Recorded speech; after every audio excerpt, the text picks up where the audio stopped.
another glorious day, my tea sippers, and you know what time it is. I hope you have all of your comfort together because it's time to dish tea. And you're dishing tea, darlings, with Big Meat.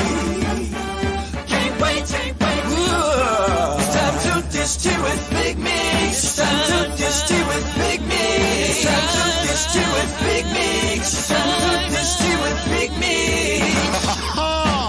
Darling. And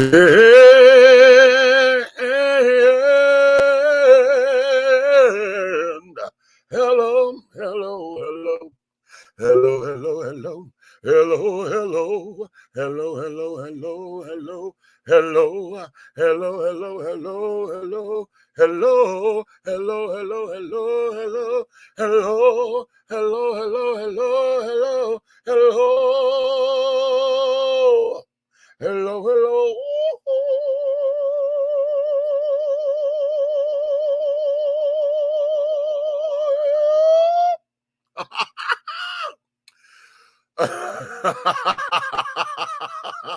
What's going on? To all of my tea sippers, my crumpet dunkers, my tea brewers, my pot stirrers, and my tea leaf readers, honey. Hello. It's another glorious day, my darling. So what's going on in your world, honey? What's your tea? I know you have all of your crumpets, my darling, because you know what time it is, honey. It's time to dish tea, and you are dishing tea, darlings, with who? Big Meat. What's up? What's happening? What you know? No damn good, baby. Well, it's another glorious day, honey. It is what it is. Hey, y'all got a DJ gig tonight. We'll catch you on the rebroadcast. Okay. Go make that coin, honey. Make the children shake the bootay, honey. You know how we do in the D. What you know, no good, honey. What up, though?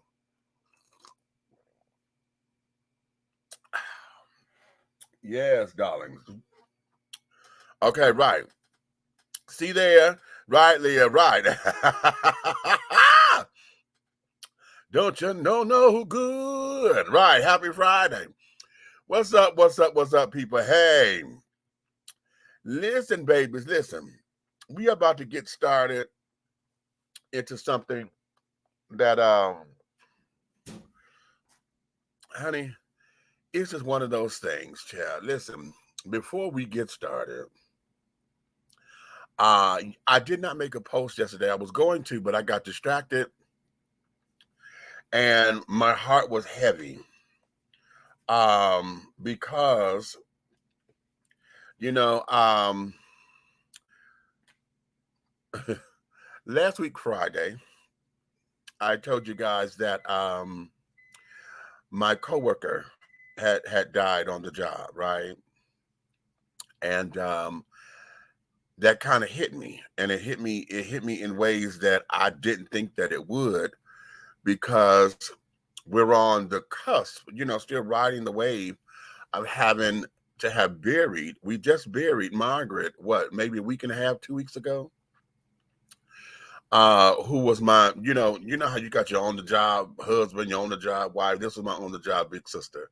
Margaret was everything to me. Okay. So we're on the cusp of that, right? Of dealing with her. And then my coworker Shanteria, she died on the job.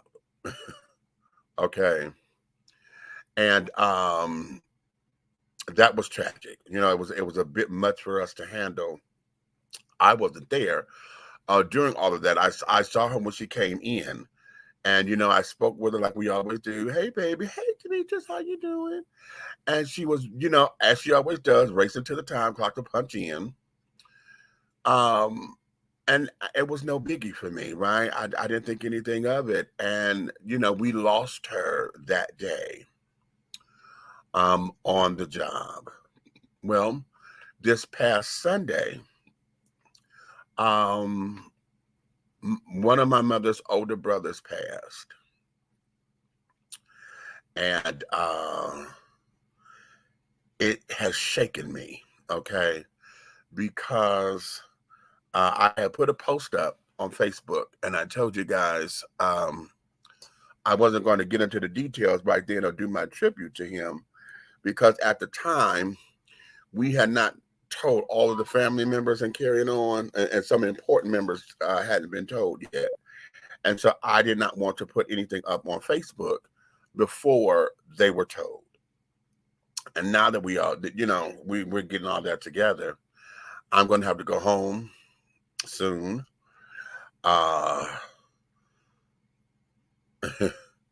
Because we have to bury him. And a lot of the reason why I'm going home for this funeral is because I have not seen my cousin, his son, since we were kids. Okay.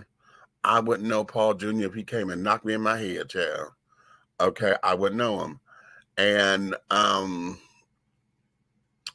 with my family, we still are approaching the 1-year anniversary of my mom, which I know is real, but at the same time, I'm still in a state of catatonia or something, because it's like I know she's gone, but it's just I just don't believe it. But what has happened with my family, the day before my mother passed, we had a cousin that passed in a tragic car accident. So Anthony passed the day before Mama. That was November 4th. Mama passed November 5th, 2021 at 10:50 a.m. 2 weeks after my mother passed, her eldest brother died, my Uncle Albert. Now, many of us, we were like preparing for Albert because he had been sickly. He had been, in and out of hospice care or whatever that was. He had been sickly and all of that. So we were kind of preparing for him. But he died 2 weeks after my mother. Okay. And I had just left. So I didn't turn around to go right back. I just did not have the strength to do that. Okay. And I believe that all the funerals were at the same funeral home. Okay. So now here we are. This is the 8th month of the year. So basically we're like 9 months, maybe 10 months in, and we have another family member gone. So my grandmother had 7 children. Okay. My Uncle Paul is a twin, and he was a fraternal twin. My Aunt Pauline had died, some years ago. I want to say it was like 8 or 9 years ago. And she was the first of the children to pass away. And I have been saying about my uncle, I have been I have been keeping him up in my silent prayers and carrying on because I was concerned about his mental state. Reason being is because back in '86, when we lost my grandmother was living with him. Okay, he was taking care of her, and the family was, they were taking turns going to take care of grandma and carrying on, but she was living with him. And when she passed, he was the one to watch her take her last breaths. Okay, so that's something that will have always been with him. Okay. Then he lost his twin. Okay. Then he lost his daughter. And then directly after losing her, the mother of his daughter, his ex-wife, had passed. Okay. And Lurleen and Roxanne is the daughter, passed close in close proximity to one another. So I had been holding him up because the important women in his life have all left, And that was a concern of mine with him, but we never got a chance to sit down and talk about it because I didn't know how to approach that particular conversation. Now my Uncle Paul and I, we have a relationship, but we wasn't the closest, Uh, for lack of a better term, honey, he was the bougie one. Okay. And what I mean by that, he wasn't pretentious. He was the one who was very successful and knew what to do with his money and carrying on. He lived in an apartment, high rises and carrying on and things of that nature. He hung out with celebrities. He was always at Aretha Franklin's birthday parties and that kind of thing. So he was the one that was more of the public one. Okay. My Uncle Kenneth was he's probably the most Kenneth is probably the most popular one. Paul was the one that was probably the one that's the most seen because he was always in the public eye. My uncle used to be the bodyguard for Mayor Coleman Young and all of that. So he was a police officer and did all of that. So he was dealing with higher ups and things of that nature, very upper middle class living and all of that kind of stuff. So, my relationship with him was intact. It could have been stronger and closer, of course. So I have been dealing with that and just realizing that my grandmother, that 3 of my grandmother's children are left. Okay. There's only 3 left. And, the realization of that is hitting. Okay. Prior to this, when my Aunt Liz had passed, she was the final one of the elder generation because my Aunt Liz, that was my grandmother's sister. She was the last one to pass. And when she left, that entire generation is gone. That entire generation of people are gone. And that is a big old pill to swallow. When you think about life, when you think about mortality, when you think about what it is that you're doing on this side of creation, what it is, I just got a flyer. My sister friend, y'all remember Helena Hologram, right?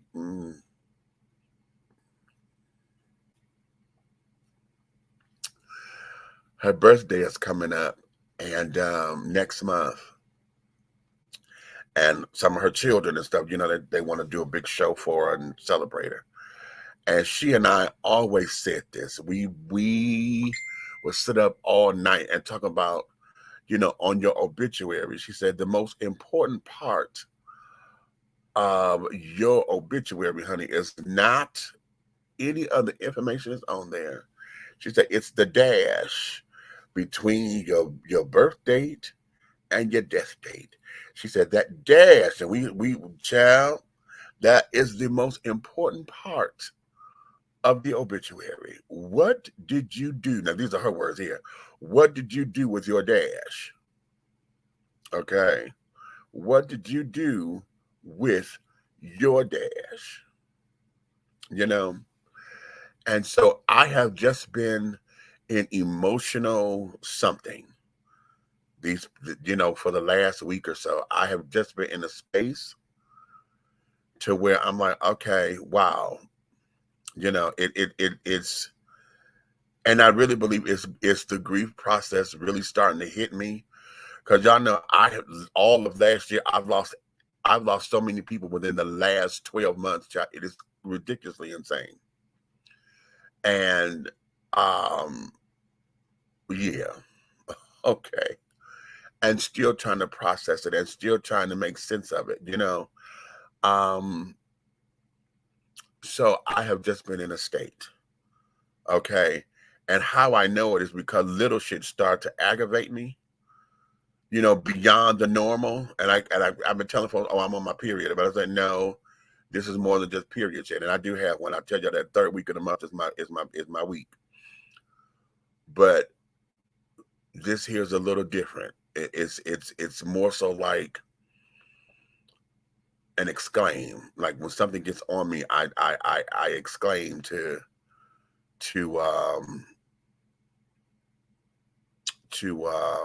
yeah, just to have a release of some sort. But at the same time, when shit start to bother me, it's like a piled up kind of shit, and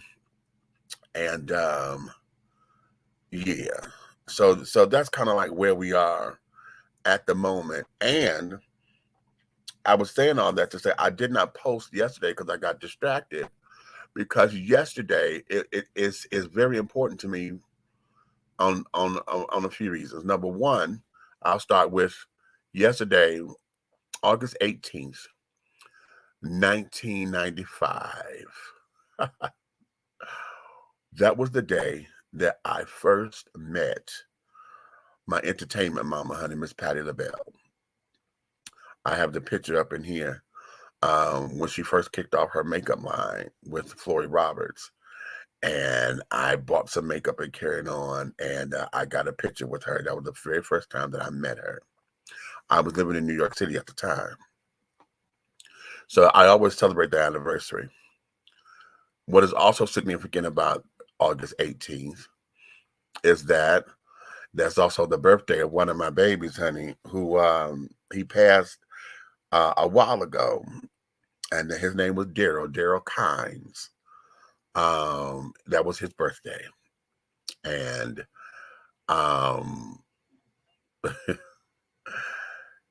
Daryl, honey, honey, he was a lovely old lovely. Okay. He was a lovely old lovely. He always said, let Father easy kiss it and make it all better, right? That was his little saying. But I miss Daryl. But also, August 18th is also the birthday of Miss Sarah Dash. And y'all know we just recently lost Sarah it's not even is it a year now? We lost Sarah last year. And, she was very important to me. She's been a friend of the show. She's been on the show on several occasions. And, she became one of my idols that I've always looked up to. That she's probably one of the first idols of mine that I became friends with. She and Stephanie Mills, we all became friends about the same time, and I'm still haven't really processed her being gone. And then yesterday would have been her, I think she would have been 76. Is it 76 or 77? Because Patty and Nona are both 78. So I think she'd have been 77, 76, 77. So I didn't put up a tribute to her yesterday, but I want to just acknowledge her today because she's always been special to me. While she was with the group and singing with the girls and things, but when we became friends and she would sit down and talk with me and, we would hold prayers and she would send me prayers and things and, encouragement and all of that. She introduced me to Helen and Terry. If y'all have not heard, Helen and Terry and another girl named China, they're the girls who remade What Can I Do For You? If y'all go Google that and y'all watch that because those girls, listen, those girls sang, okay? And so she said, they're not LaBelle. She said, but honey, okay, they gets it in. And I said, oh, okay, well then let me know what these children to do, and that was that. So yeah, that has been where I have been and carried on and what this week has been all about. Okay. So understanding, that it's cute and it's cool or whatever. This is what this is. So let's get into today's broadcast. Okay. This is going to be kind of serious and I want you guys to weigh in heavily, especially if I'm talking to you. If I'm talking to you or someone like this or you have a strong opinion about it, I want you to get into these comments and come on in. Okay. Thanks, Joseph. I appreciate that. Prayers headed your way. I appreciate that. I still miss, okay, I miss Elaine still. Honey, you can't help but to miss her, honey. She was just a wonderful, wonderful joy. Okay. TC, hey, baby, what's going on, sis? Okay. But yeah, let's get into it because we have a number of things that I want to cover today. Again, I'm hoping that my co-hosts are able to come up in. Y'all know Miss Nikki, honey. We got some good news right now. She is now in her training with American Airlines, honey. Y'all know she had been trying to get that gig and carrying on. Child, honey, she's in training. So she was in Philly. Now she's going to she should be in Dallas right now, honey, because she's gonna be there for 2 weeks. So she's doing her training thing, y'all. So oh, pardon my indulgence, honey. That y'all know that's Otis Max line. Okay. So and Red has some family stuff that came down. Child, we can't talk about that, but just trust me, honey. He's got something that they're dealing with over there. That we're just gonna keep the family up in prayer. Okay. So he may pop in, he may be able to pop in. He may come in the comments like he did before. Okay. But let's get into this. Okay, wait a minute. I'm wheezing just a little bit. Hold on, y'all. Let me take a little hit of this deal. Okay. Open up the lungs, honey. I get tired of using this, but I need to start when I'm at home. I have some peppermint oil that I'm going to start inhaling so that it opens it up naturally. I get tired of using this damn thing. I don't like. Sometimes I feel as though these things become addictive. Those of us who are asthmatic, because we always race to this damn rescue inhaler. And this is the generic one. Okay, we always run to this damn thing, but yeah. And you know what? I got me a Primatene Mist. They brought that back to over-the-counter version of this. And it's not bad. It's not as strong as I'm used to, but it's not like it used to be. That epinephrine in there used to burn the shit out you because there was so much alcohol in it, right?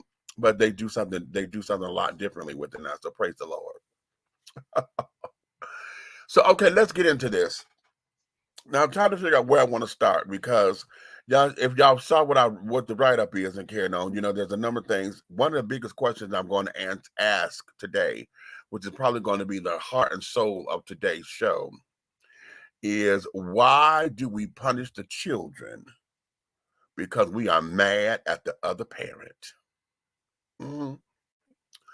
Those of you who use your children as bait, those of you who use your children as collateral, those of you who use your children as pawn pieces, why do the children get to suffer? Because you mad at the other parent. This came to me just today, actually. I had to walk on down to the breeze on down to the Walmart, right? Because tomorrow we're getting ready tomorrow morning for our College Park Citizens Association meeting, right? So I don't know who's going to bring what snacks or whatever. So I went down there to go get a couple of snacks because, we try to provide little continental style breakfast and carrying on, or snacks, if you will, to do, just some things. And so, all right, cute, right? Well, I was in the line. No, not in the line. I'm walking down the aisle, and I heard this woman yelling at her son about giving her the phone, right? And just before she did that, she was saying, he ain't gonna do shit.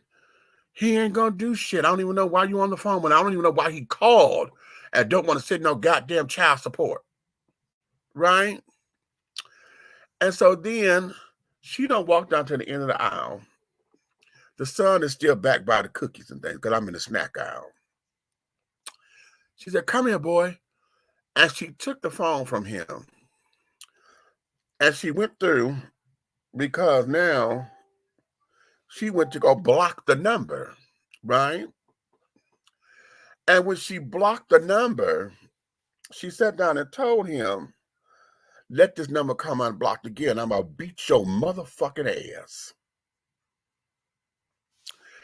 And then she went on to say, his conversation ain't worth shit. Hell, he ain't doing shit. He ain't trying to help you. He ain't doing shit to help you, motherfucker. And then she got into her rant right up under her breath.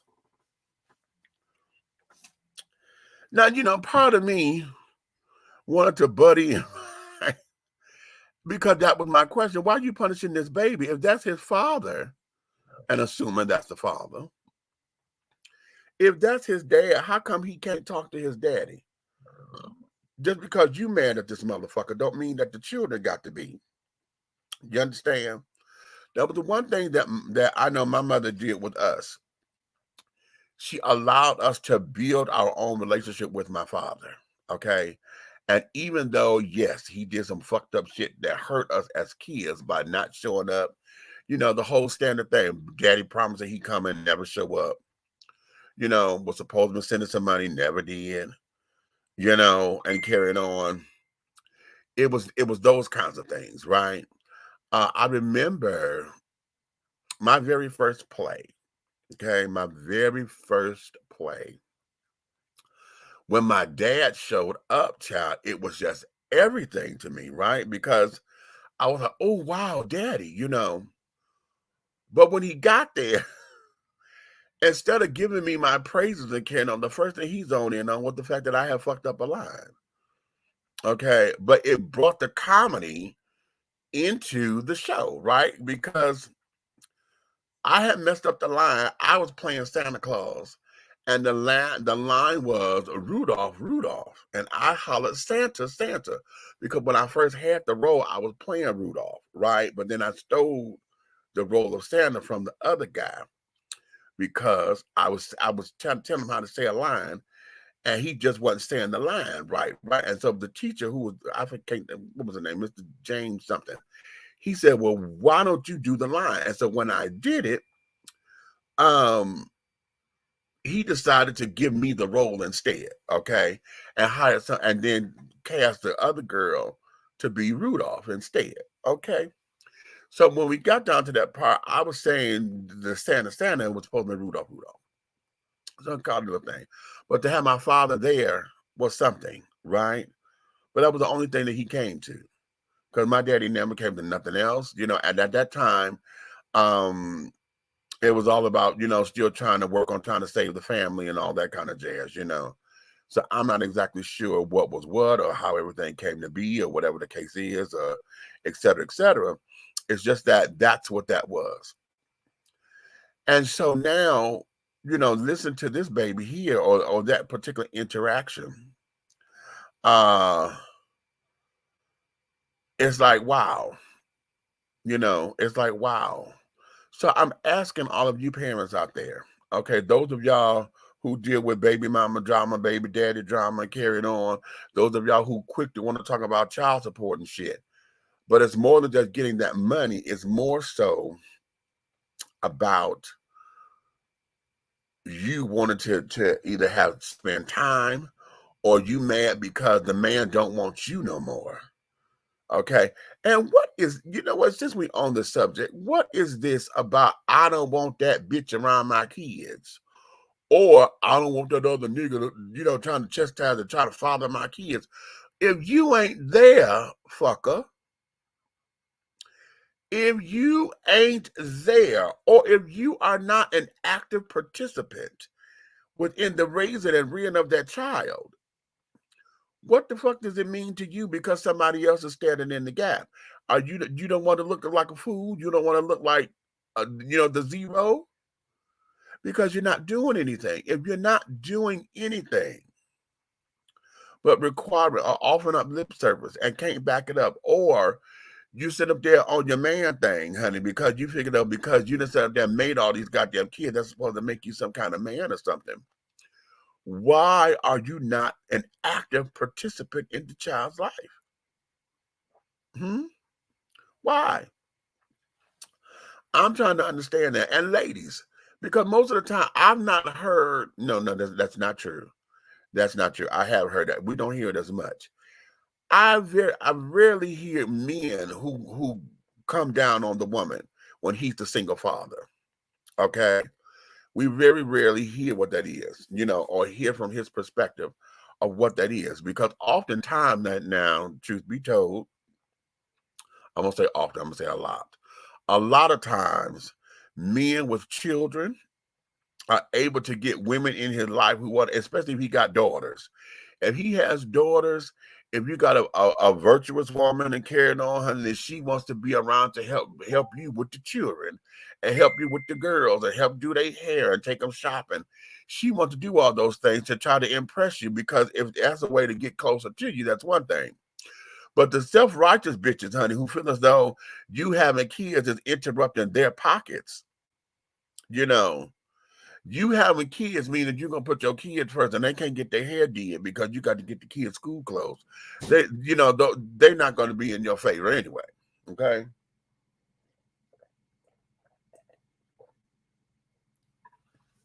So it goes back to asking, why do the children have to be punished because you mad at the other parent? You the one mad. The kids ain't mad. How come the kids can't talk to their parents? Or better yet, you want to sit down there and say, oh, he can't go with you. That's my son too. I know that's your child, but my kids can't go nowhere with you. You the one that laid down with them. You the one that sat up there and said, yeah, come up in me and carry on. You the one who didn't use condoms, or if y'all want to sit up there and say, oh, the condom broke, Jazz. Okay. Not that it don't happen, because it does, but damn it don't happen as often as y'all like to make it sound like. Okay. You the one who said yes. Okay. And now you got these babies, and now you don't want this person to be active in the child's life. So why does the children have to be the ones to be punished? Because you're not punishing the adult. You're not punishing the other parent by telling the child no. What you're doing is you are punishing the children because they can't maintain a relationship with the other parent. So why is that? Y'all talk to me. Talk to me, honey. Talk to me. I don't want y'all to get quiet on this one. Don't get quiet. Miss Pookie Dupree, darling. How are you, President? I saw you were performing recently. I saw some of your pictures up on Facebook. Look at love, honey. Yes. Okay. The Dupree. Okay. Groove, what you got? She said, my humble opinion, why do women have babies with these broke, no account men who you know not gonna help? So you said, from the jump, he ain't no motherfucking good. Okay. He said, you keep fucking and fucking and fucking it with the same results. It's like a vicious cycle.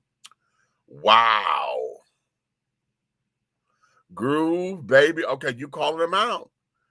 Both men and women need to be re-educated about sex. It's not just fun. It's a fucking responsibility. And what about protection? I don't know. It makes me put my hand on the table and go,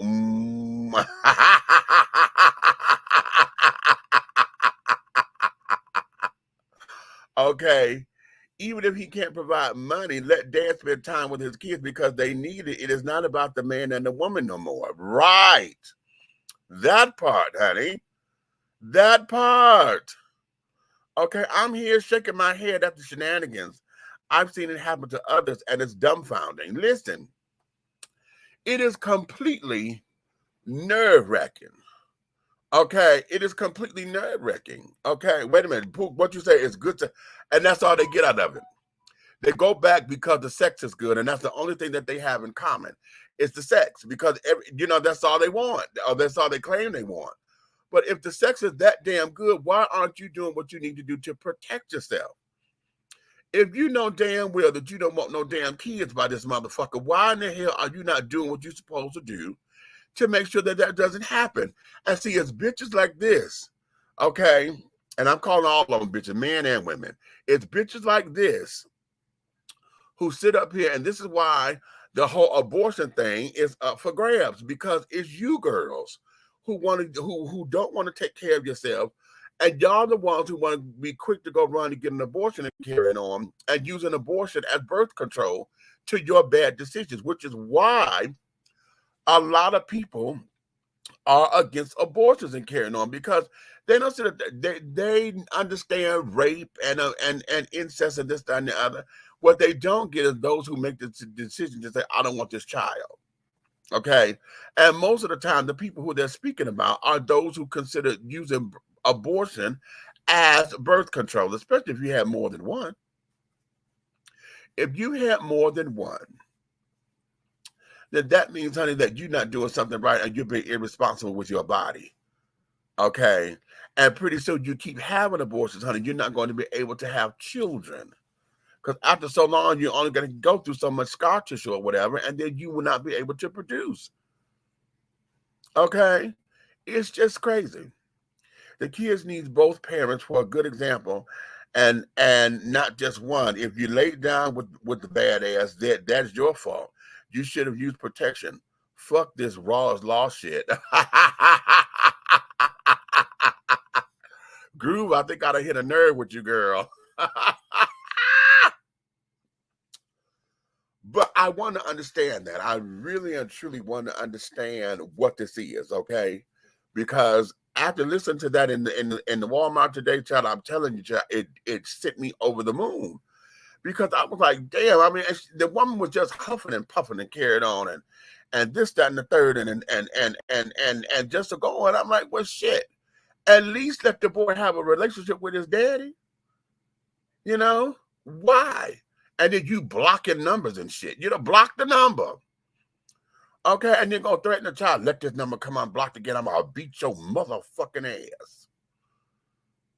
Okay, he ain't here. He ain't doing nothing to help you. Really? Really? Is it he ain't doing nothing to help the baby, or he ain't doing nothing to help you? Okay? That's the $24,000 question for all the cash and prizes. Okay. I don't know, y'all. I don't know.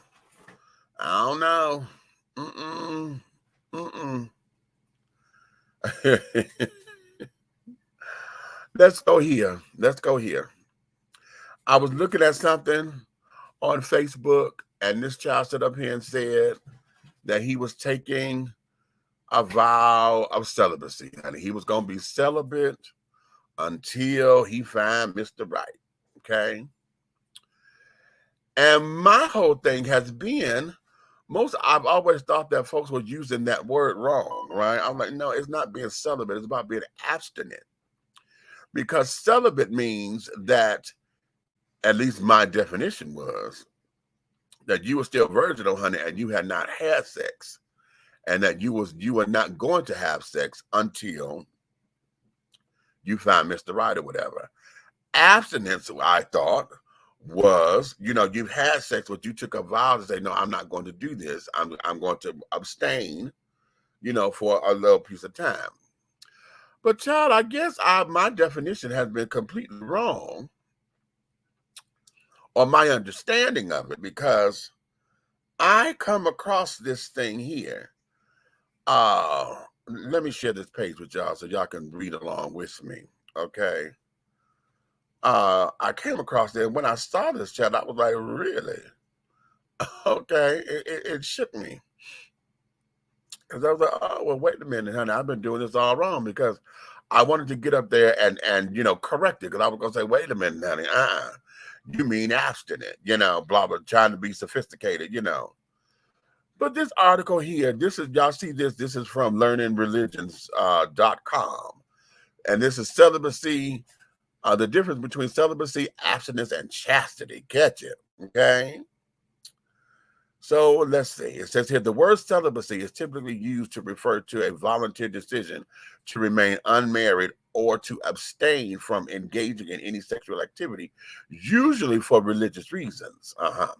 While the term celibacy is typically used in reference only to persons who choose to remain unmarried as a condition of sacred religious vows or convictions, it can also apply to the voluntary abstinence from all sexual activity for any reason. While they are often used interchangeably, celibacy, abstinence, and chastity are not exactly the same. Let's go here. Key term, celibacy.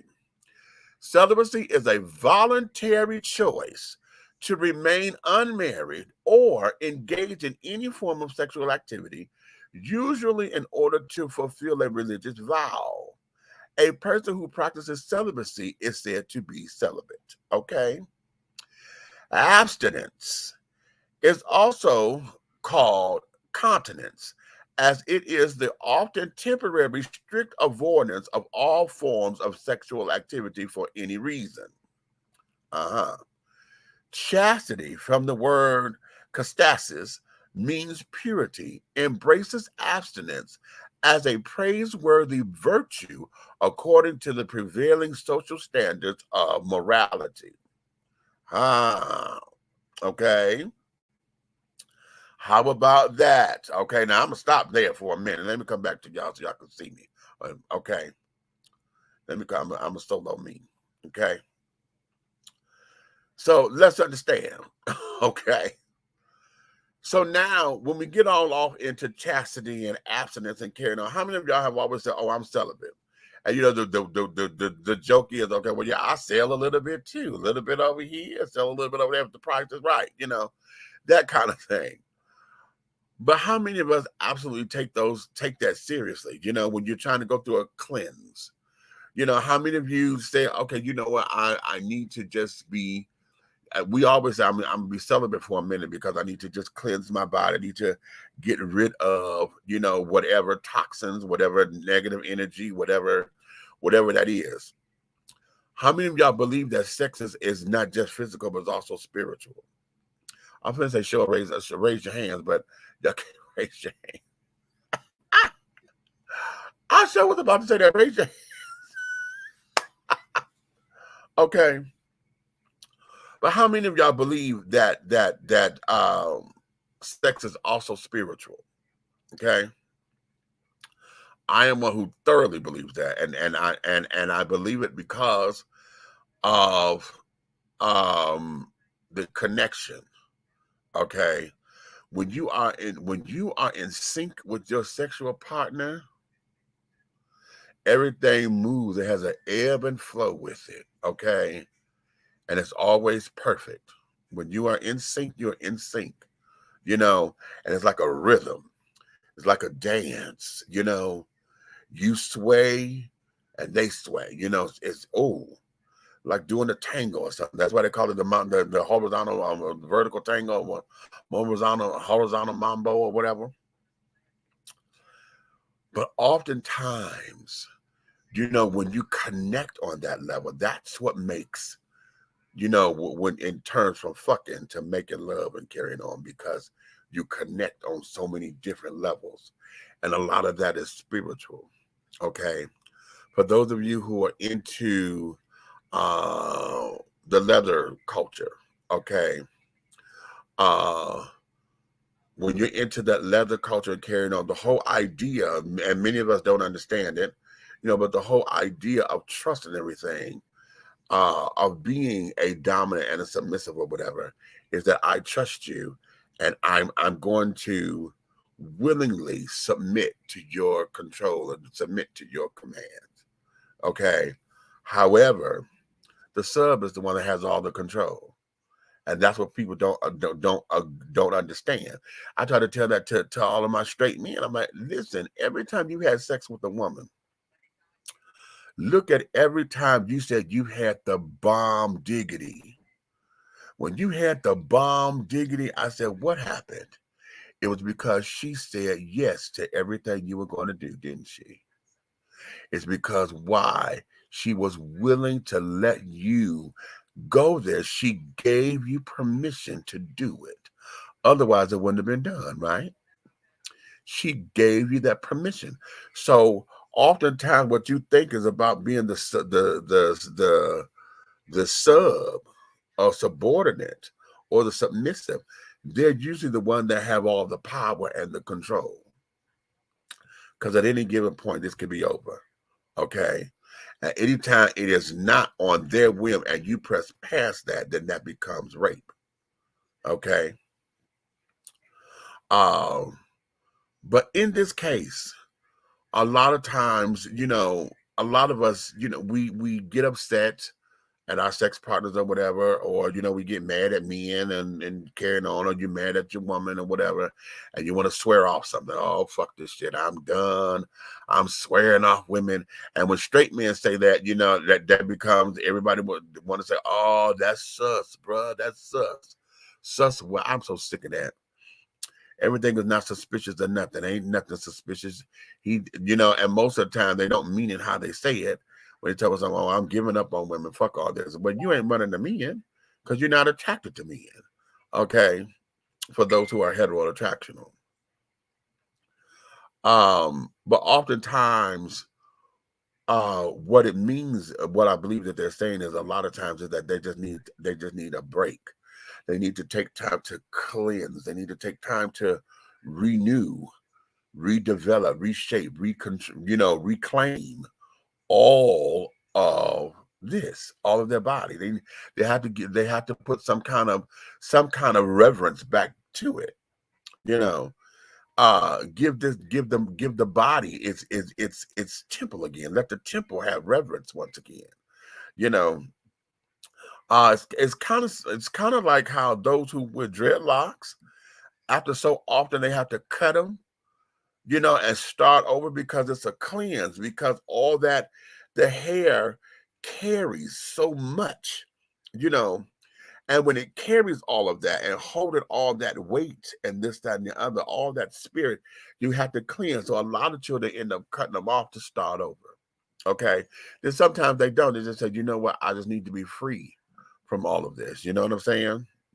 So in that regard, the same thing happens with sex. And oftentimes, again, like I say, we claim abstinence and carrying on because we mad.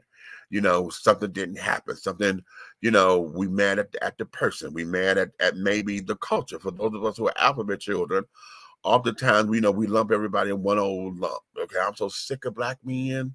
They always fucking around and they cheating, and we go all there. When oftentimes you may be mad at yourself for choosing the same kind of man over and over again. How many of us have really did the homework and looked at yourself and your choices? Why do you attract the same type of person? Romantically, okay? Or even platonically. When you look at your friends, are all of your friends the same kind of people? Are they all the same type of people? And if so, that's because you have a type. It's something that you attract the same kind of people. Okay. So what do you do to broaden your horizons, to interact differently? Okay, what is it about you that you need to either change or even get rid of? Maybe there's something on you that you're holding on to that you need to get rid of because it's attracting the element that you don't want. It's just snacks. I'll be back tomorrow. Oh. Okay. So, yeah, I'm sorry. That's Alabama, y'all. Hey, y'all. Okay. He's going to go hang with his sister friend, honey. You want to get drunk? Oh, Lord. Oh, child. They're going to drink and get his Beyonce on, honey. Okay. I've been drinking.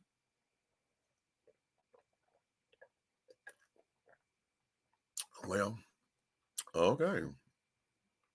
So, in that regard, honey, how many of us have not taken the time to really overlook your inventory, go over your inventory, go over your self-inventory, making sure all your ducks in a row and carrying on? How many of us have done that? Particularly when you say you want to be celibate, particularly when you say I'm abstinent, particularly when you taking this vow of saying that I want to, I'm gonna do away with sex. I want to hold off on sex and carrying on. Do other people, do your friends, support you in that? Or do you have those who sit down there and tell you, bitch, you lying?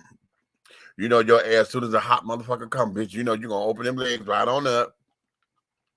How many of y'all got that? If you have that kind of support system, then you don't have a support. You know what you have a criticism. You don't have anybody that's looking out for your best interest. You know, that's looking out to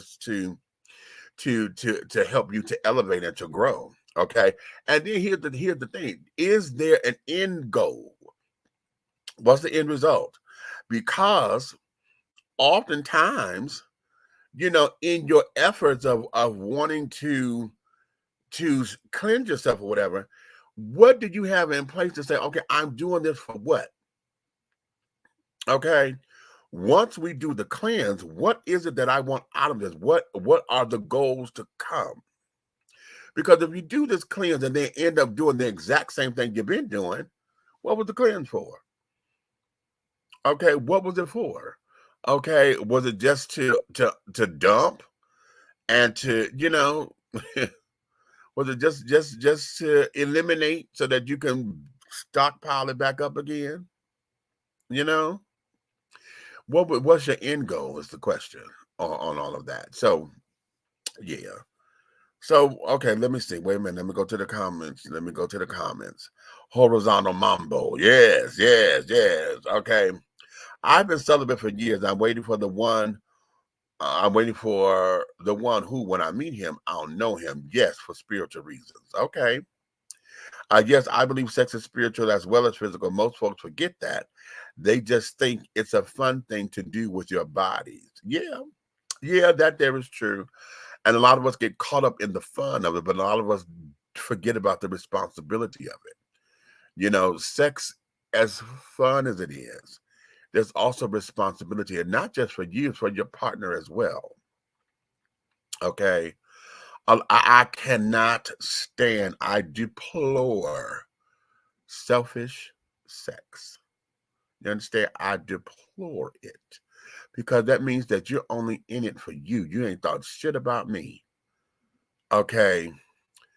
You ain't thought nothing about me and carrying on. And see, dealing with another man, honey, it's about it becomes a race. The first one get their nut, honey, is it. And then they go on about their business. And that shouldn't be. There's two of us here. Okay. I always approach a situation like this. Whoever my partner is, my goal is to make sure that when it's all said and done, other than Jesus, honey, my name should be the only thing to come off your lips. Okay. Not even yours. My name should be the one to come off your damn lips when we are done. Okay. If it ain't Jesus. Because you'll be hollering Jesus while we're doing it. Okay. So that there is the goal. And that there is how I approach things, you know, with the understanding, hey, you know, I want to make sure that I'm pleasing you and carrying on, because a lot of my pleasure comes from your reaction to how I'm pleasing you and fulfilling you, right? But a lot of folks do not have that same approach when it comes to sex. Everybody wants to be the selfish little do-I-diddy. And it becomes this whole thing of why? Why are we here? What are we looking? Why are we looking at this? Wait, girl, Jan, I'm gonna beat your ass. She said, I'm hollering. Rent, phone bill, lights, gas, honey. Okay, school uniforms.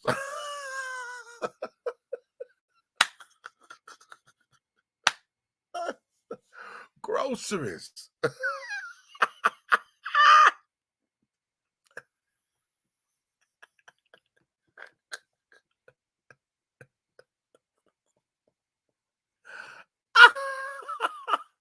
I'm actually here.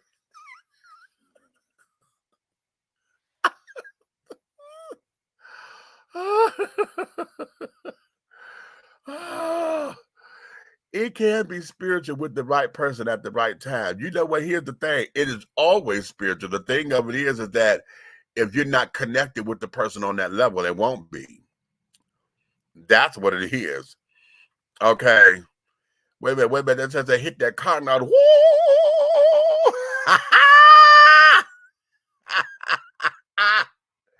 Hit that car note, honey. Right.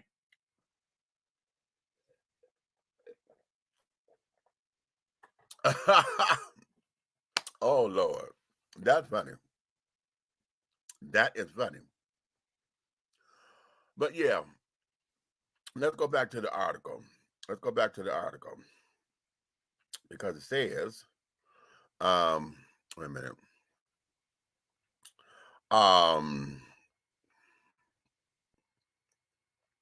Celibacy is generally recognized as a volunteer choice to maintain unmarried or engaged in any form of sexual activity, usually in order to fulfill a religious vow. In this sense, one can accurately be said to be practicing sexual abstinence as a condition of his or her vow of celibacy.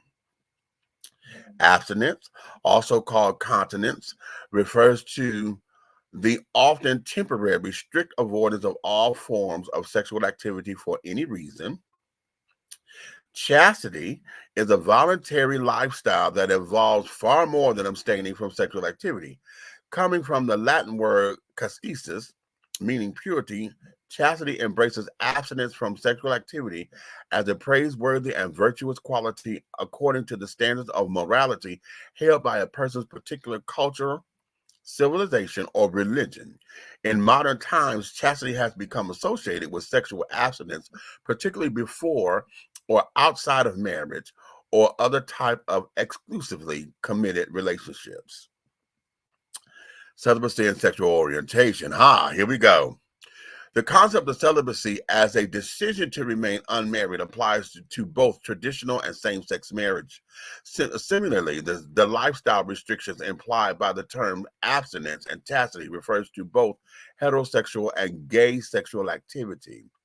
In the context of celibacy related to religion, some gay people choose to be celibate in keeping with their religion's teachings or doctrine on gay relationships. In an amendment adopted in 2014, the American Association of Christian Counselors banned the promotion of the largely discredited process of conversion therapy for gay persons, encouraging the practice of celibacy instead. Now, that I did not know. Let's put a pin right there. Hold on, baby. Hold on. Did we just discover something new? Wait a minute.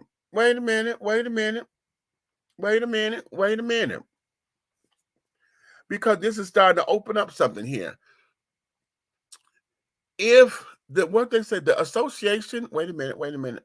It's called what? The American Association of Christian Counselors. Okay. If the association, the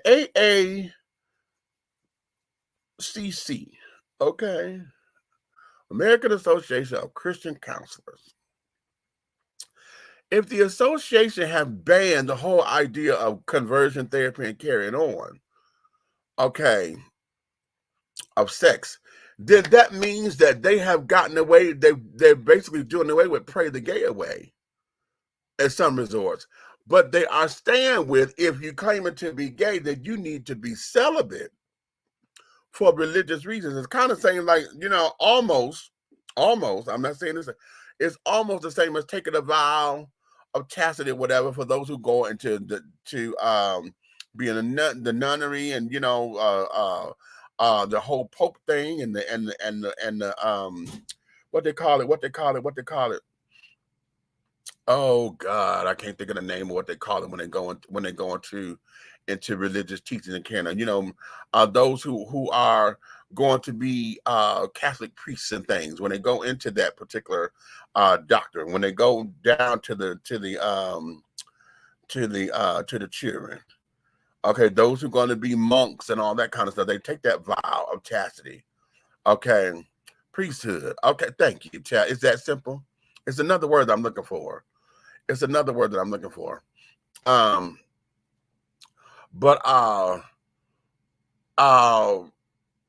seems as though that's what this is. But how come I've not? This is the first time I heard that.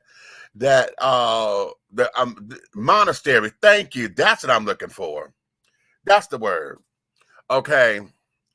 Um, um, I've heard that they have done away with conversion, but I have not. I never heard that there was an association council of the counselors and the Christian counselors. Really, the American Association. So they actually set standards and rules and things. So if that's the case, then I need to go and find out what their thing is on the whole gay marriage thing or whatever. Because if you're saying that, okay, we're not going to accept gay marriages or same-sex marriages and unions and carrying on, but we're going to say that, okay, you say that you are this way, but we're going to advocate that you take a vow of celibacy or whatever. Now that's interesting. I'm sorry, y'all. Y'all know it's allergy time, and child, this time of the night, my eye is usually my left eye, but the right eye is trying to let me have it just a little bit. Okay, that is very, very, very, very interesting. Wait a minute, what you say, Groove? Now that's a damn sin. That's a damn sin, honey. My whole thing is this: as natural as sex is, because y'all know, y'all heard me say this before, that sex is not only carnal, but it's a need too. Once the body matures and is touched and recognizes touch, okay, recognizes what that is, the body then requires it, okay, in order for us to be regulated. Those are women. This is one of the reasons why you guys have your cycles and carrying on, because your body is processing and carrying on, so that you're at that point to where you're able to have children. You're regulated and carrying on. Your hormones get regulated. Sex is one of those things that regulate that. This is one of the reasons why men are very sex hound, because we have to have a release. A lot of y'all heard the blue balls, but blue balls is real. Okay, because if a man does not release that ejaculation, for us, it's the same thing that y'all do when y'all go through y'all cycle, but then y'all do y'all once a month. But I heard this I read this a long time ago, where they said women do theirs once a month, where they go through their cycle on a period or whatever. But they said men are on their cycle daily. But most of the time, it's because we have a release on some kind of. A lot of men are very sexually active, or you wake up having wet dreams or whatever, or they masturbate. Okay, and they have a release, and that release and that ejaculate helps to regulate our hormones. That's what it's for. And a lot of us, I've always asked doctors and carrying on, why is it that every time we turn around with men's health, everything about men's health is always geared towards how we can have better sex and better this, everything. Child, I'm picking my nose. Well, let me show you how to pick your nose the right way, so to increase your hormones so you can have better sex. Okay. Everything about that always goes to that. But then when I read the science about that a man has to ejaculate in order to regulate his hormones. So that becomes a need once the body is introduced to it, see. And most of the time, men are introduced to that as young boys, in our adolescent years, because we have a wet dream. Most of the time it's through wet dreams. Sometimes it's through actual sexual intercourse, Other times it's masturbation, okay? But most of the time it happens, the first time it's through a wet dream. Okay, that's when we realize that we get turned on and all that kind of stuff, but it's to regulate our hormones. So if that is the case, in all of this chastity, abstinence, and celibacy jazz, then the American Association of Christian Counselors, honey, they need to put that up together. What we got? What? Wait a minute. Hold on. Girl, is that breaking news? Hold on. Let me see what you just put up here. Let me see what you just put up in here, child. Because I'm gagging. For real. Okay. Yes, I am. Wait a minute. I got to close out all these damn windows. I got all this smut up here. Okay. Now Let me go to my page because you just put something in here that I got to see what this is.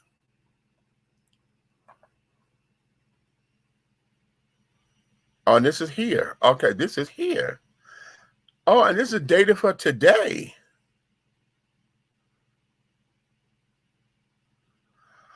Okay. Okay, wait a minute. We got a breaking story here, honey. Coming here out of Atlanta. Breaking news, police said that the man suspected of spray painting a swastika on Midtown's Rainbow Crosswalks for 2 nights in a row was arrested after a lengthy SWAT standoff in Midtown Friday evening. That's today, y'all. Channel 2's Veronica Griffin was live in Midtown on Channel 2's Action News at 5 p.m., moments before the man was taken into custody. Police said they went into an apartment in the location of 3rd Street and Peachtree Street around 12 p.m. and attempted to make contact with the man, who has not been identified. When the suspect wouldn't come out, Atlanta police SWAT teams were requested to come to the scene and continue to try to make attempts to contact the suspect. Roads in the area were blocked off as officers worked to get the man out safely. Police said that sometime around 5 p.m., the suspect notified police he was leaving the apartment and was taken into custody without incident. It's unclear what charges the suspect faces or what his motivation was.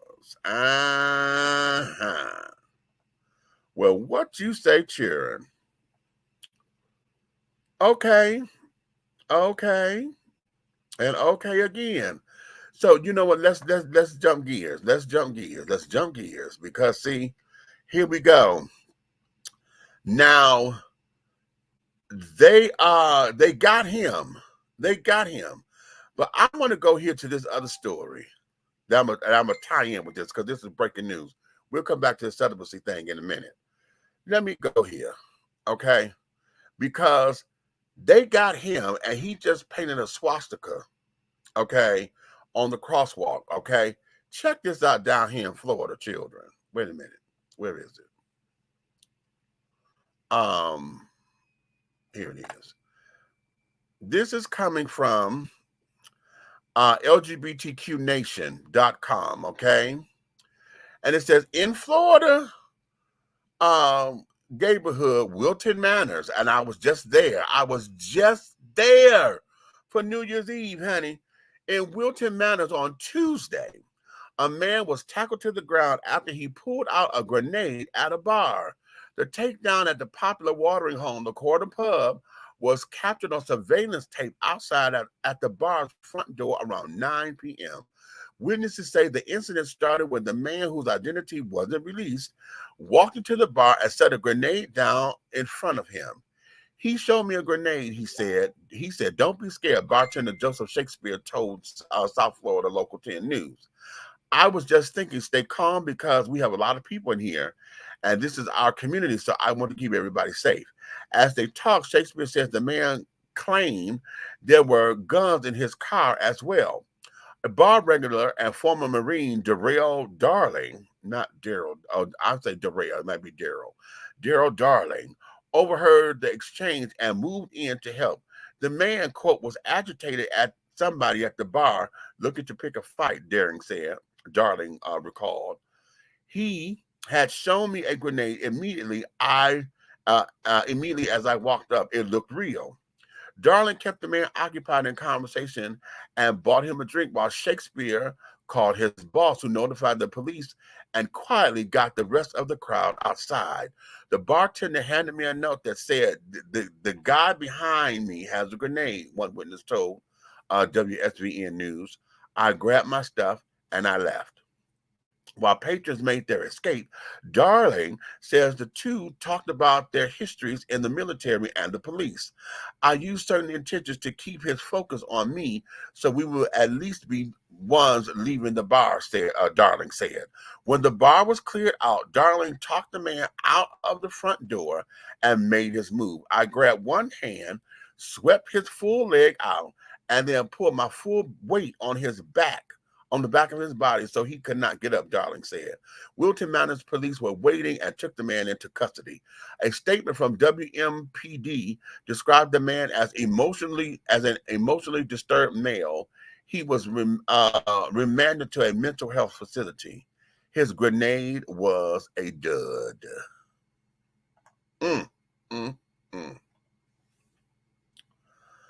Okay.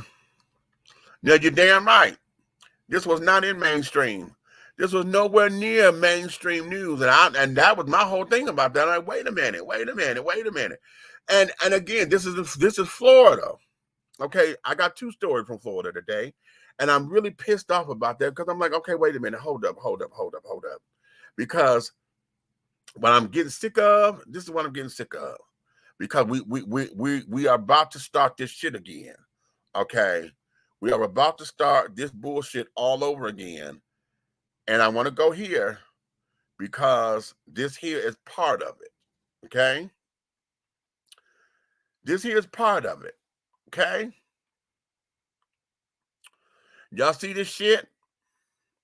This here is about this goddamn monkeypox. And look how they are writing this shit up. Okay. Look how they are writing this up. Now, this is Fox News out of D.C. Okay. This is how they are writing this up. So now, and listen, even now, for those who are trying to get the monkeypox vaccine, I went and took my first shot yesterday. Okay. Yeah, I broke down. I went and had my first shot of the monkeypox vaccine yesterday. I got my next one on in a month, on the 15th of September. But look at this. Okay, we are about to start this whole panic shit again, the way how we did HIV and AIDS. Y'all trying to target us to be a gay man's disease, and this is nowhere near what this is. This is not what this is, because we wouldn't have children again. And then I just read somewhere, my mentor put up on his Facebook page that somebody said the dog done got it. A dog had monkeypox. Okay? So I'm like, what in the hell is this? Why are we starting this kind of bullshit again, particularly in this climate? In this climate where everybody, all the Trumponians are losing their goddamn minds, they're trying to get this man back in office. This man is lying and carrying on. We have so much going on in this world today. All on misinformation. Y'all want to talk about fake motherfucking news? How about it that we don't have that term running around anymore? Nobody's talking about fake news anymore, goddammit. But we got this shit that's sitting up here destroying us. Because this is what they want folks to sit down here and believe. And everybody is trying to have a narrative that now we're going to have this. Okay? We got this. Now you got the dudes sitting up here painting swastikas on the goddamn rainbow crosswalk. You got this child here going into a fucking bar with fucking grenades, claiming he got guns in the motherfucking car. That could have potentially been the Pulse all over again, Pulse massacre, potentially. And what are we doing? Why wasn't that in mainstream news? Why? I'm having issues. I'm having major issues. Okay? Major issues. Okay?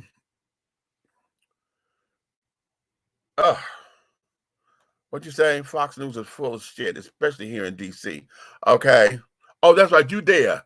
Okay. So when this story dropped, what was that for y'all out there? Because I know everybody should have been on pins and needles. Everybody should have been up in arms about this shit. Everyone should have been up in arms. I found this on Twitter. Okay, somebody took a picture of that off the TV screen, I guess, and they put it up onto it. I was like, look at this. Look at this. And it's unfair. It is completely and totally unfair. It is unfair.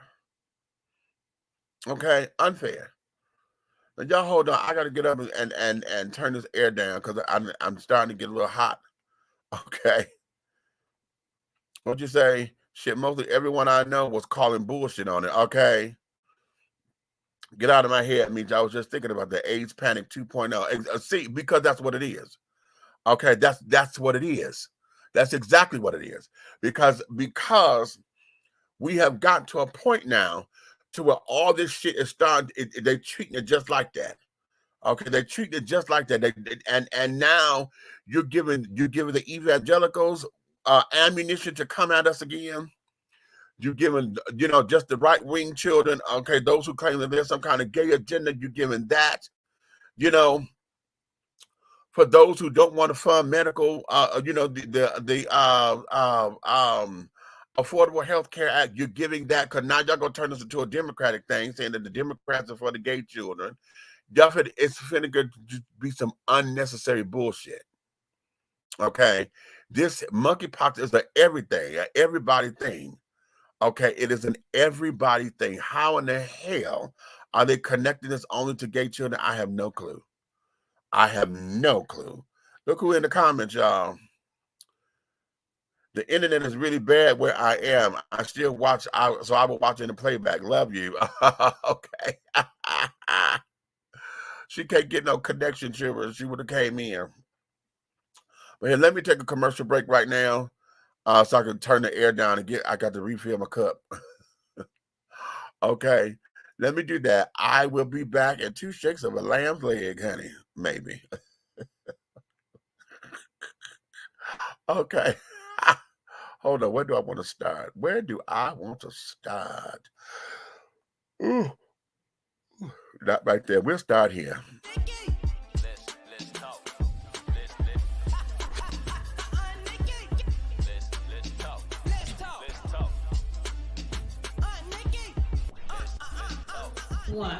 Hi everybody, I'm Lily, and today I'm going to share my book with the whole entire world.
And give this video a thumbs up.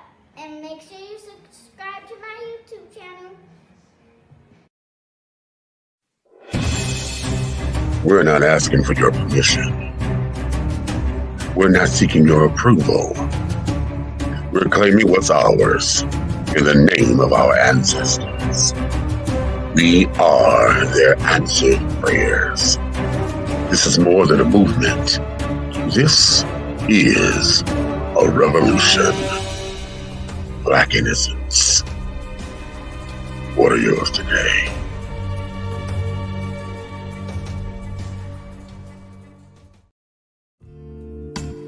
Be bold, be unique, be the tea, with a unique body oil fragrance from the Sensuality Fragrance Collection.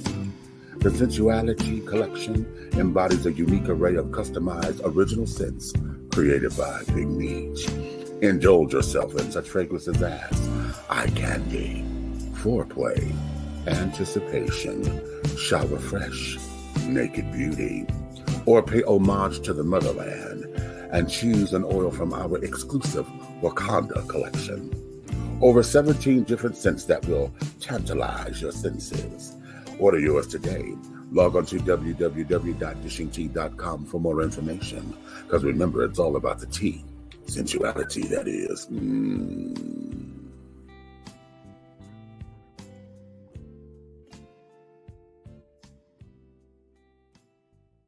Are you ready to continue the journey with talk show host, internet sensation, and author of Awakenings, Epiphanies Along a Spiritual Journey, Big Meech? He is offering another installment of thought-provoking ideas, principles, and metaphors that will encourage, enlighten, inspire, uplift, and catapult you into a brand new evolution of accepting yourself in your total truth. Revelations, Affirmations, and Confirmations. The new book by Big Meech is infused with conversations of love and inspiration that gets right down to the real nitty-gritty. It will confront the reader with the proverbial mirror in an effort to take a deep, closer look within to find all that one needs to propel forward and make life happen. Get your copy today on Amazon.com or go to www.dishingtea.com. That's www.dishingtea.com. For more information, contact Big Meech at 404-914-5610. Revelations, Affirmations, and Confirmations. This message has been brought to you by Too Deep and Pastor Don Jr., CEO of the Winning Team. Attention all business owners. Use your advertising dollars here. Looking to reach a more diverse audience for your products and your services? Well, this is the platform for you.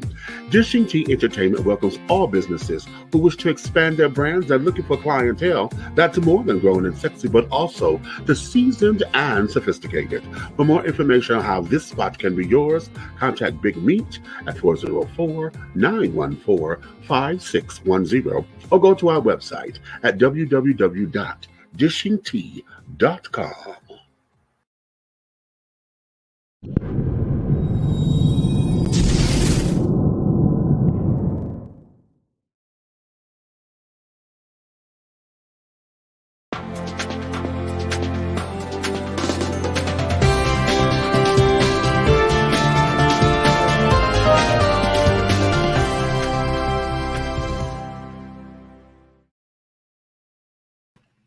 And we are back. If you're just tuning in, honey, you are Dishing Tea with Big Meech. Okay, I'm yours truly, honey.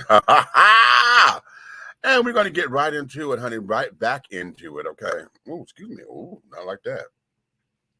Okay. So now, before we went to break, honey, we're talking about this shit going on across the globe, honey. We got Florida and the damn cheering, okay.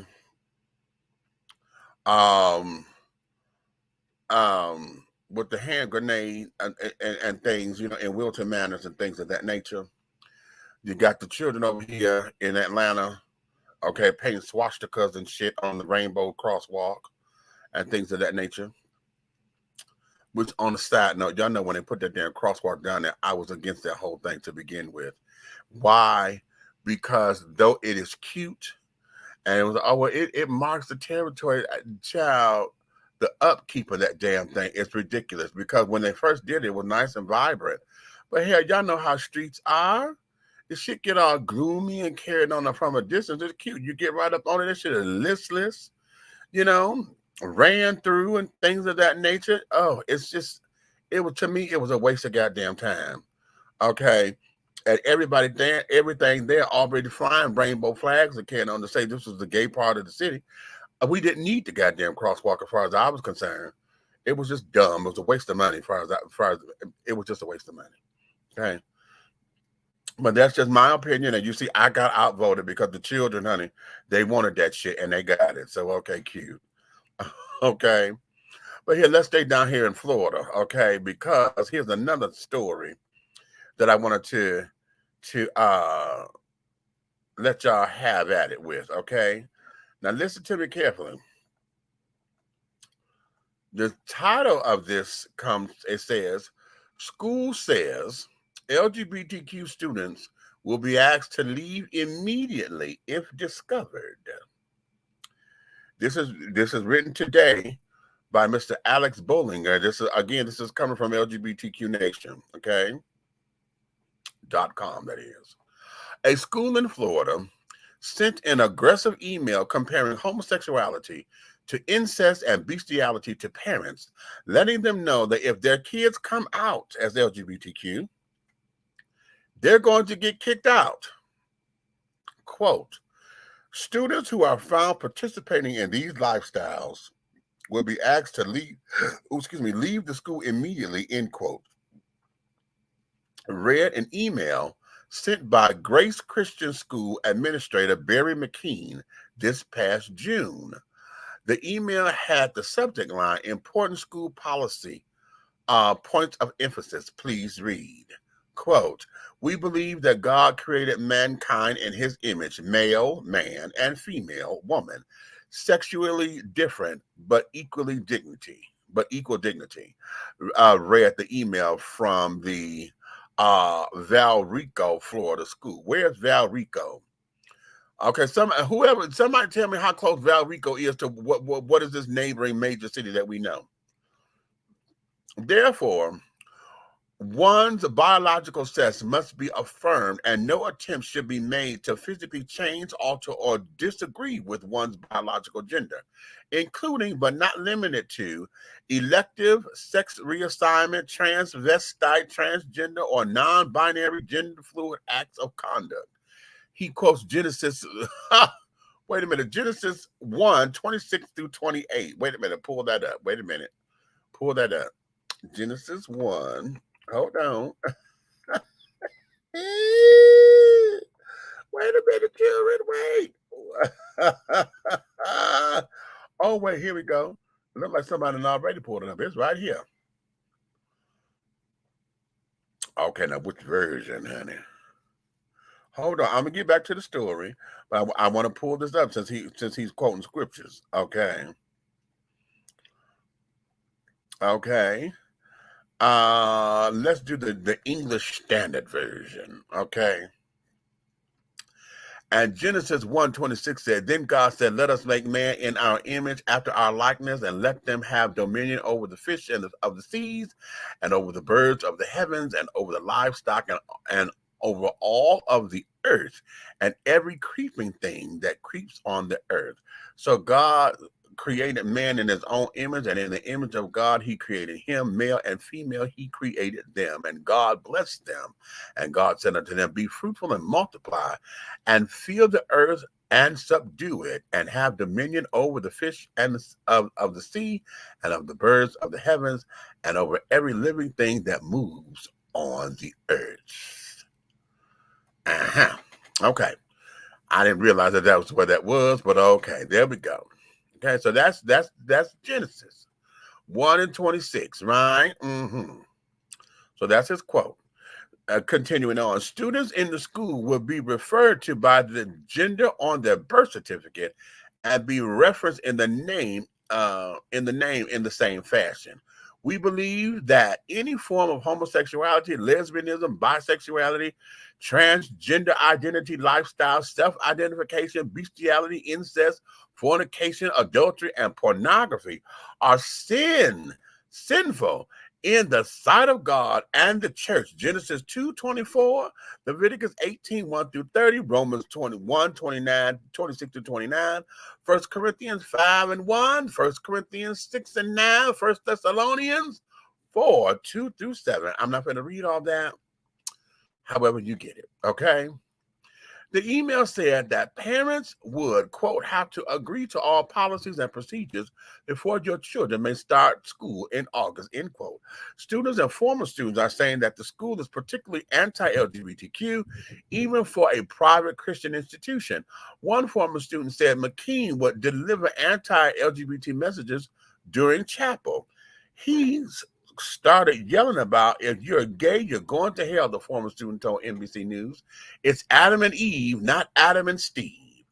3 unnamed former students confirmed a story about how McKean once went on a rant about how he knew that some students were LGBTQ and that he would find out who they were and that they would be kicked out. The mother of a gay student who attended the Grace Christian last year said that she pulled her 16-year-old daughter out of school. It's not like my daughter goes around wearing rainbow flags or anything like that, the mother told NBC News. But I'm not going to have her feel ashamed of herself for any reason.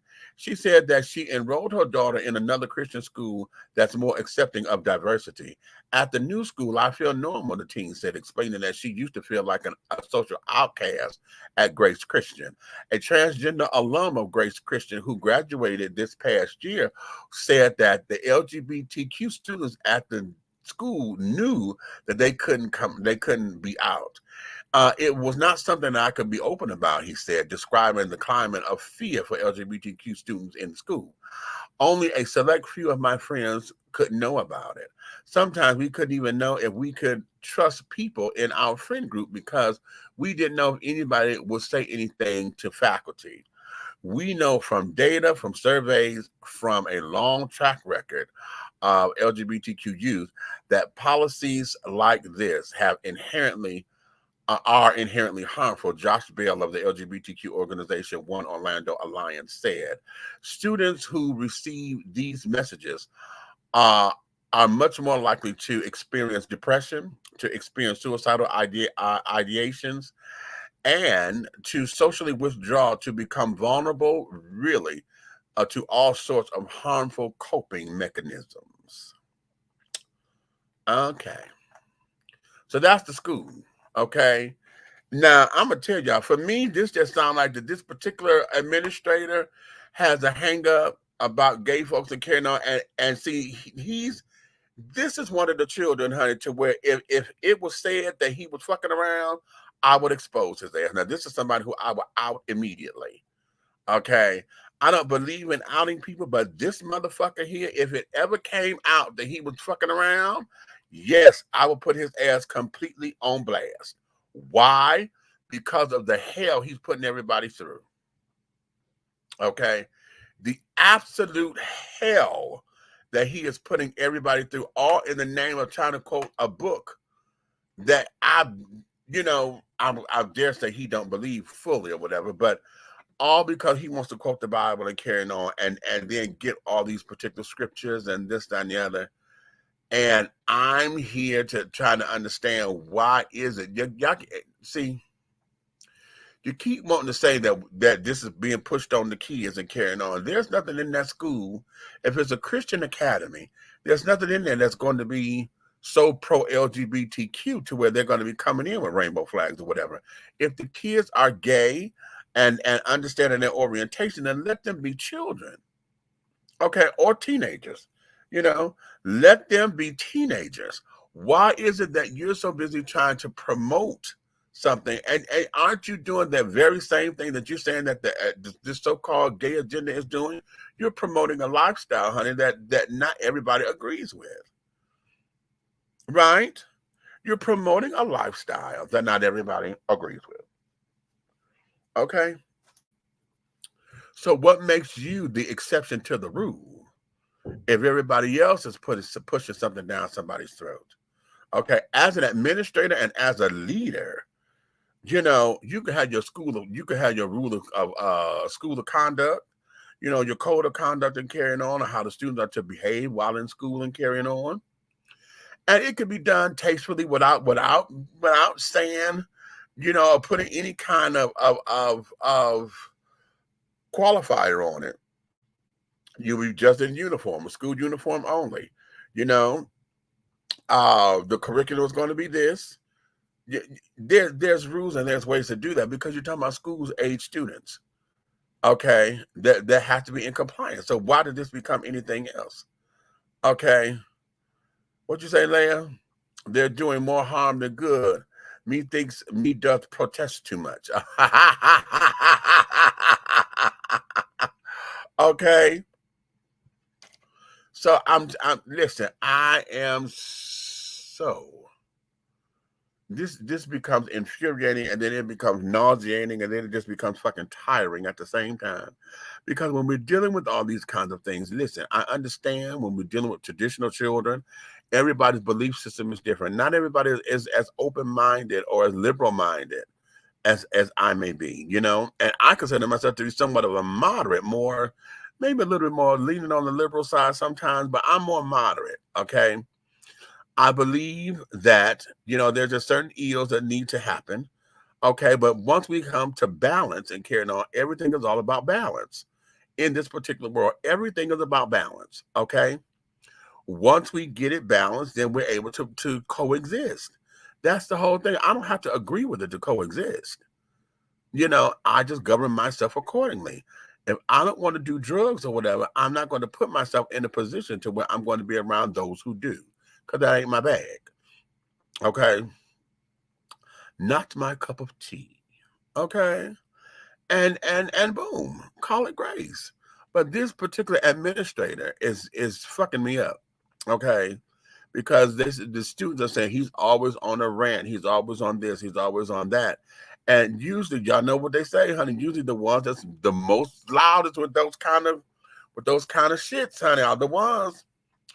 God rest him, honey. Eddie Long, honey. Eddie Long was a major proponent against the gay, honey.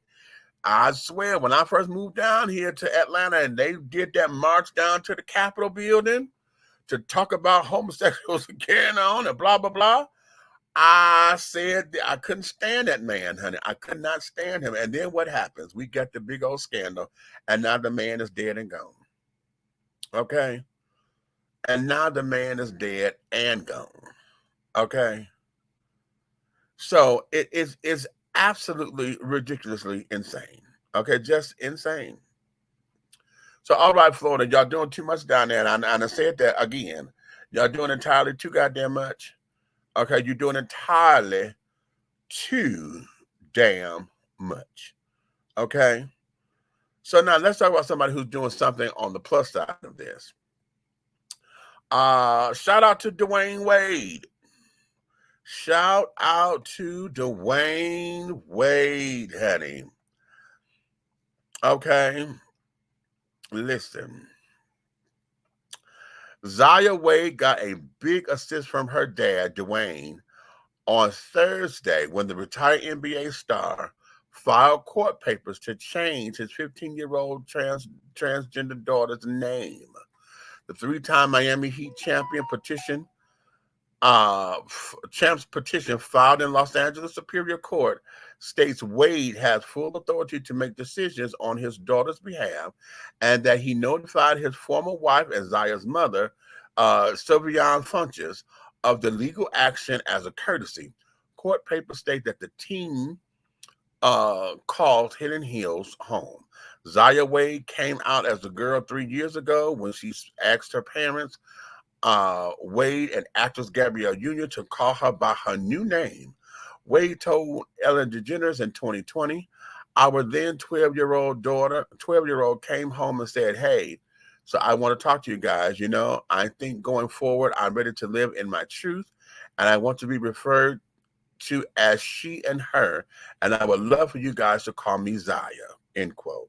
Wade filed for sole custody of his two kids with estranged wife and high school sweetheart, Savon, in 2007, alleging she exhibited threatening behavior and had affairs and used abusive parenting methods.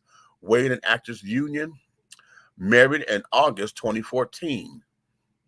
Now it's our job to go out and get information, to reach out to every relationship that we have, Wade told DeGeneres.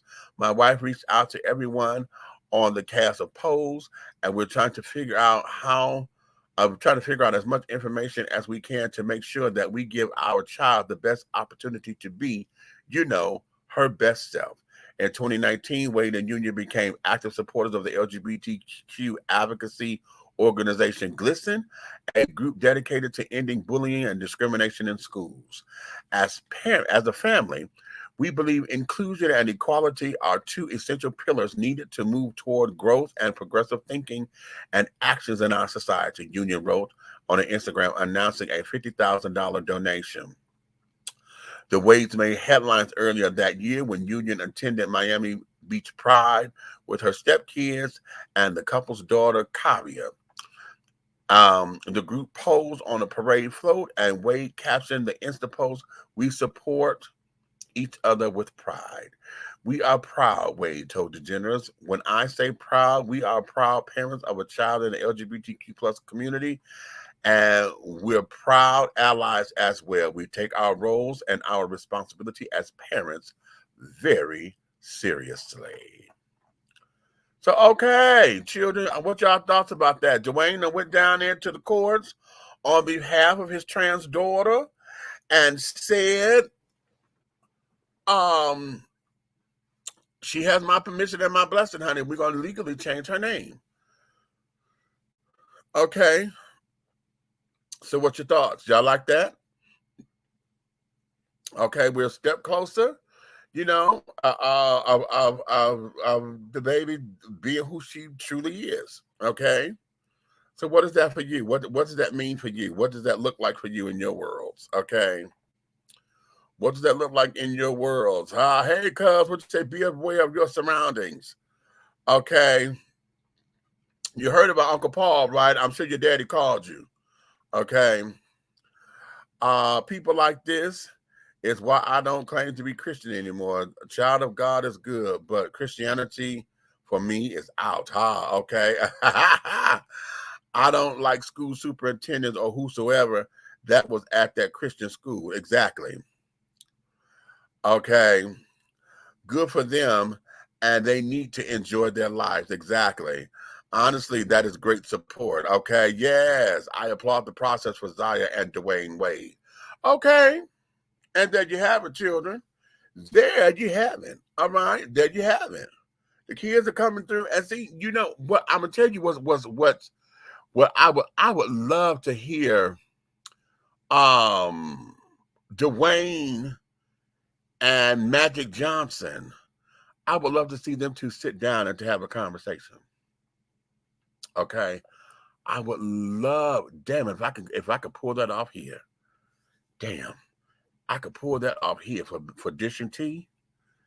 Baby, if I can pull that off for here to have Dwayne Wade and Magic Johnson here to talk about this unique group that they're in, because both of them being sports stars, both of them having children. I don't know if EJ identifies as trans or non-binary, but Dwayne dealing with a trans child, and then to go through how they had to suppress their egos in order to let their child live. You know what I'm saying? They had to undergo all of the scrutiny from the public, you know, and things of that nature. Oh, you need to kick his ass, and he's, you know, all of that kind of shit. I would love to make that happen here on Dish and Tea. Yes, God. Yes, God. Oh my God, I'm tingling. Oh, I am tingling. Let me see what I can do about that. But anyway, that there is where we are on that. Okay. That's where we are on that. But listen, I'm going to let you guys go for a minute because I have an early morning and yeah. Right now, something just hit me, and I need, my ass is hurting. I got to get a new chair, y'all. Y'all see my Cash App down there? I'm starting a campaign, honey. Get Big Meech a new damn chair, because I swear, when I bought this damn thing from the old lady, it was a $30 chair, right? I got it. It was cute. It moves and carrying on. I said, oh, okay. This is nice. It's nice. This just has no comfort. You can't sit in this girl for long periods of time, honey. You cannot. You just cannot. Okay, you cannot. Judge Masters too does his son and help his and hope his son was afraid to come out. Yes, when he said that on Cocktails with the Queens, that his son was afraid to come out because he was scared that his coming out was going to affect you know, his viewership and carrying on with his television stuff or whatever. And so, you know, that hurt him, you know, and this, that, and the other. So I'm like, oh, wow, child, please. But here's the thing, though. See, like he said, he had been knowing about they've been knowing about the child forever. The thing of it is that his child decided his son did not want to infringe upon his father's celebrity. So he was living in a bubble. Okay, and et cetera, et cetera. But what happened is that, they got the little reality show or whatever. And now all of a sudden, because his son then came out as gay, now that became a fucking story. Oh, Judge Mathis' son got a boyfriend and brought the boyfriend here. I'm like, bitch, why is that news? That's not news. That ain't nothing to report. Why is everybody in this man's business like that? And what pisses me off about that, when that came out, I was like, you might as well say they fucking, because you keep saying that you don't want to know what's going on in our bedroom, but the way how you just reported that, now all of a sudden it's like you giving permission to say, to question what it is that we do in the bedroom. But you say that's not what you want to be. You say that we supposed to remain private or whatever. Don't bring that out. I don't want that all exposed. Don't be throwing that down my throat. But yet that's what the fuck you reported. You're the ones who came after me. I just showed up with my date, and now that done became newsworthy. Why?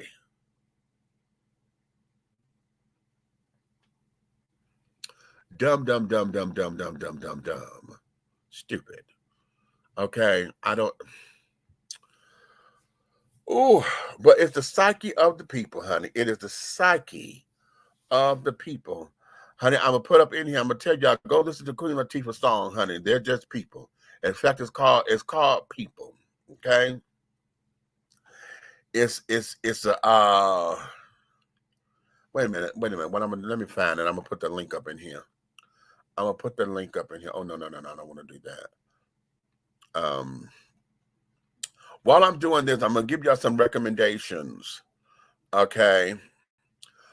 I want you guys to go and watch. There's a program on HBO Max, I believe, and it is called Pause with Sam J. Okay. The comedian's name is Samoria. I think that is Samoria Johnson. She goes by Sam J. She is a lesbian. But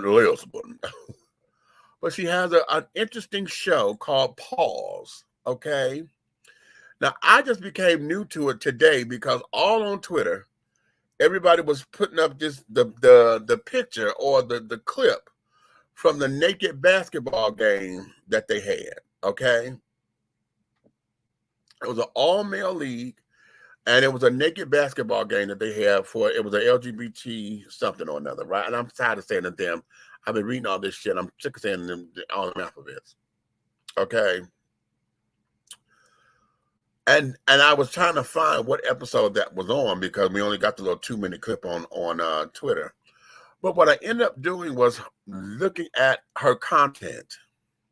That's a damn good show. I'm going to say that's a damn good show. Okay. As a matter of fact, I'm kind of a little jealous because I'm like, damn, she beat me to it. As far as, her format is kind of similar to what I want to do and things of that nature. Not exactly, but it's similar. We're in the same ballpark. But I love her honesty. Again, y'all go to HBO Max. If you have HBO, you should be able to get it and look at it on demand because both seasons are up. Okay, it's 6 episodes in season 1. There's 8 episodes that's posted now for season 2. Go check. They're about a half hour long a piece. Go check it out. Okay, go and check it out. This here is really good. So we're putting our feelers out because I'm hoping to bring Sam J right here to Dish and Tea. Okay. Also, now I like the show, but then Alabama said something to me that made me look at it a little differently. Although I was a little skeptical about certain things, but not necessarily skeptical. What it is that when you're making television, there's obvious things that's got to happen, right? Because you're making TV. At the same time of making TV, you know, the way how the storylines and stuff are going.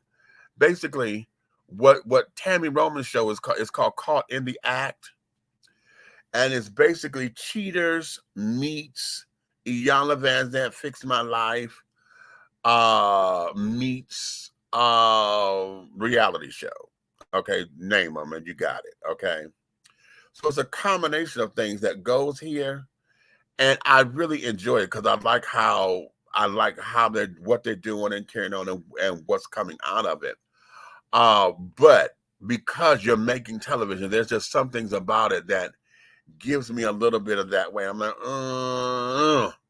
you know, but it's an entertaining show. I'm going to ask you guys to go and watch it. Come on VH1. Go on VH1 on demand. Y'all could go look at it now because she has 6 episodes. All 6 are streaming now. So go check that out, honey. It's called Caught in the Act with Tammy Roman. Okay. Hopefully I can get her on here too. You know, I met her a long time ago. So hopefully we can talk and dish that tea. Okay. So oh, this is what I was doing when I was talking, I forgot.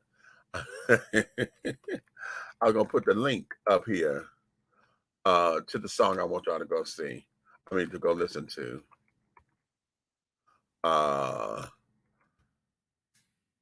It's her and Mary J. Blige is on the feature. Okay. This is off of the Persona album. Okay. I believe that's what this is. Yeah. Okay. And this is just the tune, honey. This is my shit. Okay. This is my shit. I ain't gonna put it up here. I can't play it here, honey, because they want to ding me. Okay, and tell me I can't monetize, child. And I'm sick of that. But some of the things I just take the hit because it's important. It was important to the show. So I'll let them take their little doo-wops and carry on. But here, if y'all on YouTube, I just put the link to the song there in the YouTube link. But here it is over here on Facebook. Put the link to the song there. Y'all go listen to that song, child. Okay. And get into it, right? Get into it because it's just everyday people. It's just people, honey. Just people being people. And sometimes you just have to say that. I wish this song get a resurgence, honey, because sometimes when you look at the way the world is and things and you're trying to make some sense out of it, sometimes you just got to tell yourself, honey, they're just people. Ain't nothing you could do about it, honey, because they just fucking people. Okay? So, yeah. So with that being said, darlings, let me let you guys get back into your own worlds and carry on. It is a Friday night tonight, unless you're watching it in a rebroadcast, honey. It may not be Friday for you. Yeah. But nonetheless, honey, get yourselves together. Go do what it is that you need to do to take care of you. Always, always remember, honey, it's just you, baby. Ain't nobody gonna take care of you but you. Okay? And ain't nobody gonna take care of you the way that you do, like you do, but you. Okay? And if you don't like how somebody is treating you, teach them how to treat you. And then also look at how you treat yourself. If you don't like how you're treating yourself, then baby, that's all on you. You see the common denominator there? The common denominator is you. Okay? So having said all that, my darling, you may finish all of your crumpets, baby, because the tea has been dished. And you've been dishing tea, darlings.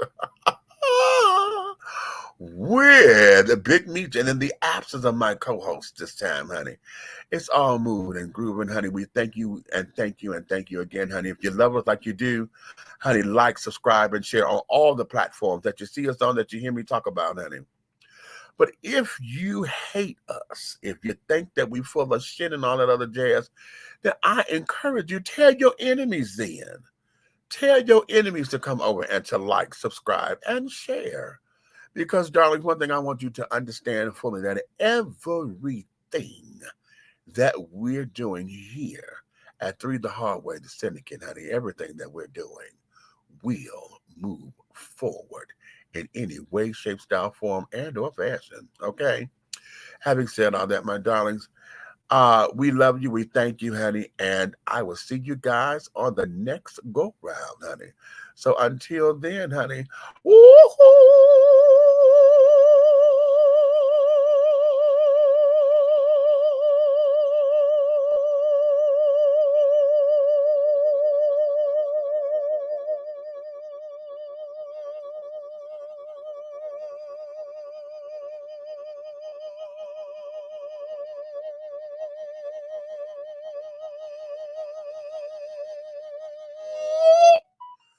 huh, I was timing myself. And scene.